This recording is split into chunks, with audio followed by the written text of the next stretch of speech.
choose our socks for success in all endeavors. Fortunes rises from the heel, and good luck for life. Good morning. Today is Wednesday, February 26, 2025. Today in history, on this day 223 years ago, the French Romantic literary writer Victor Hugo was born. His notable works include Notre Dame de Paris, Les Miserables, and Les Contemplations.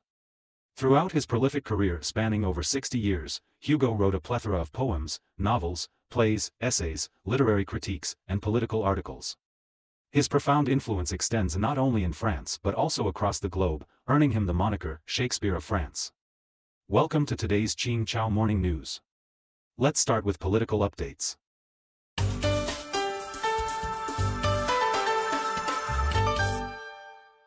US-Russia talks aim to quickly end Ukraine conflict. According to Xinhua, the US and Russia recently held important negotiations in Saudi Arabia. The main consensus was to end the Russia-Ukraine conflict quickly, with both sides forming a negotiating team to discuss the details. Additionally, they agreed to repair US-Russia relations and engage in economic cooperation after a peace plan is reached. The meeting, called the most important in 3 years since the conflict began, also saw both sides commit to continuing the negotiation process.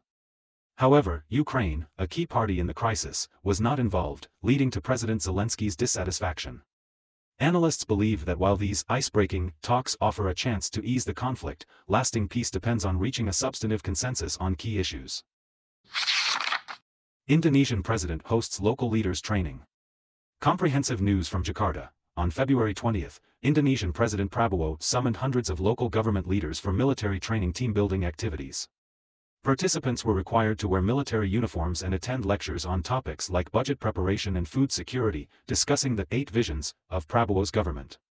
This is not the first time Prabowo has organized such activities. In October, he led over 100 cabinet members in a similar event.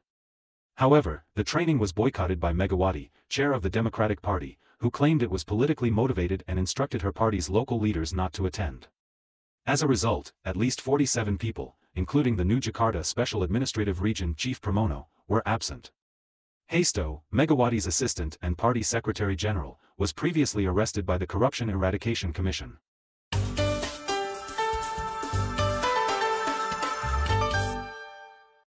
Israel to maintain long-term military presence in West Bank.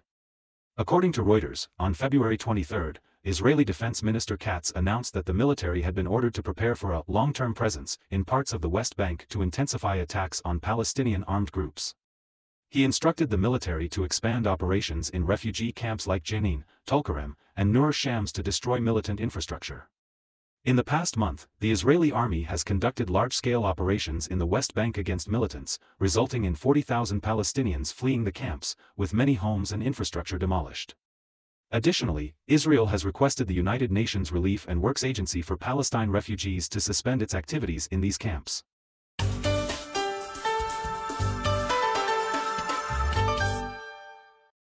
Thai rice prices fall, farmers protest. According to the Bangkok Post, farmers from several Thai provinces recently gathered outside the Prime Minister's office to protest falling rice prices. They demanded the government raise the price from 6,000 baht per ton to 10,000 baht. Farmers in central Thailand have begun harvesting, but rice prices have dropped from 10,000 to 11,000 baht per ton last year to 6,000 to 7,000 baht per ton, causing significant losses. Thai Commerce Minister Phaichai attributed the price decline to external factors, particularly India's resumption of rice exports and reduced import demand from Indonesia and the Philippines.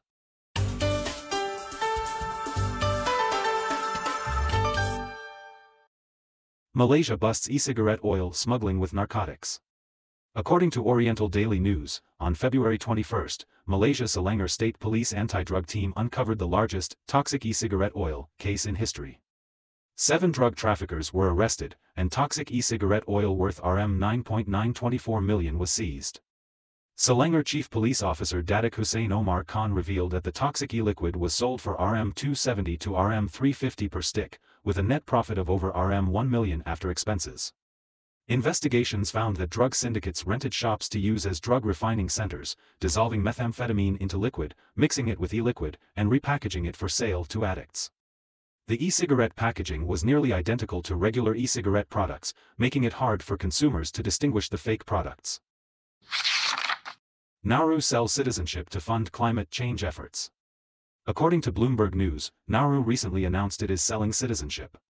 Foreigners can obtain Nauru citizenship for at least $140,500, and Nauru passport holders can enter 89 countries and regions visa-free. President Adian stated the goal is to raise $65 million to develop new towns and create farmland and workplaces in inland areas damaged by phosphate mining. Nauru, a Pacific island nation at risk from rising sea levels, experienced 8 flood days from 1975 to 1984, which increased to 146 days from 2012 to 2021. The country is expected to face more extreme flooding in the future.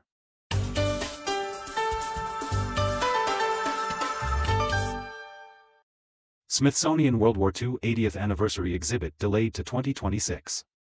According to news from Tokyo, the Smithsonian Museum in the U.S. has postponed an exhibition featuring photos taken after the U.S. atomic bombings of Hiroshima and Nagasaki in 1945 until 2026 due to delays in renovations. The exhibition, expected to include a "Little Boy, Atomic Bomb Casing," will showcase photos of the destruction of Japanese cities in the final days of the war.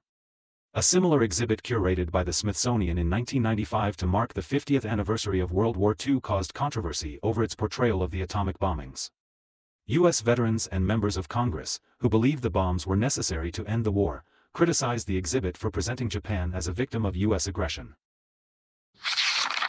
According to Tsilian Press, data shows that in the past year, international coffee bean futures prices have risen by 118.57% due to production cuts in several major coffee-producing regions. That's all for today's Qing Chao Morning News. Thanks for watching. Join us at the same time tomorrow.